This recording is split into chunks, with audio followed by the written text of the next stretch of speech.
Toyota Vios replacement. Punta lang tayo sa showroom.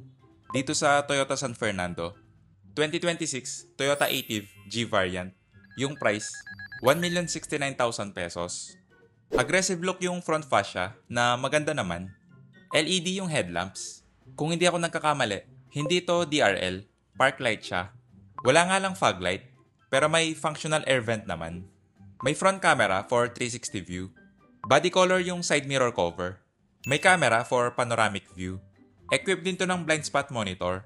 Okay lang yung ground clearance. Equipped din to ng keyless entry. Check natin yung interior. Fabric seats. Manual seat adjustment sa driver. Same sa front passenger. Sa door panel, hard plastic. Padded leather yung armrest.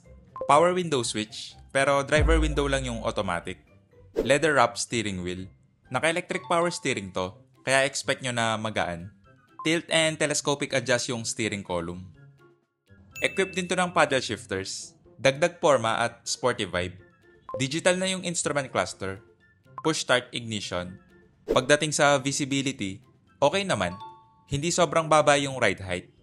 Kita pa rin yung hood ng konti. 9-inch infotainment screen. Walang volume knob, pero may touch control naman. Leather yung part na to ng dashboard, kaya dagdag premium feel. Single zone automatic climate control. May 2 USB-A port, 12-volt socket. Yung transmission, CVT. Manual handbrake. Padded leather yung center armrest. Check natin yung storage. Maliit lang yung storage space, pero okay na rin yan kesa sa wala. Hindi dampen yung glove box.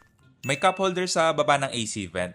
Square shape nga lang, wala siyang clamp or retainer. May cup holder din sa front passenger, yung conventional style. May vanity mirror yung sun visor. Sa front passenger, wala. May knee pad or knee support sa center console. Storage naman sa passenger side.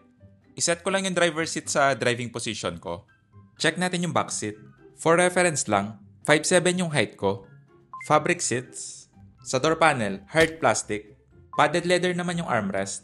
Power window switch na hindi automatic. Nakaset na to sa driving position ko, yung legroom. Okay naman yung space, maluwag na rin. Yung foot space, makakapag-stretch ka pa. Hindi nga lang flat yung floor, medyo mataas din yung hump. Bitin lang yung foot space sa middle seat, pero yung seating position, okay lang. May AC vent at 2 USB port. Yung headroom, nasa 1 to 2 inches na lang. Okay naman yung seating position, hindi siya upright or 90 degrees. Check natin yung trunk space. Maganda naman yung design ng rear end.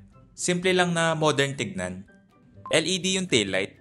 May reverse camera. Parking sensor. May rear diffuser for additional downforce. Check natin yung trunk space. Malaki na rin yung storage space. Nandito sa underfloor storage yung full-size spare wheel. Check natin yung engine bay. 1.5 liter gasoline engine. Kung magbe-base sa specification, parang okay naman yung power at torque. Napansin ko rin na may under engine cover na rin to. Palike na lang and subscribe. Paalam.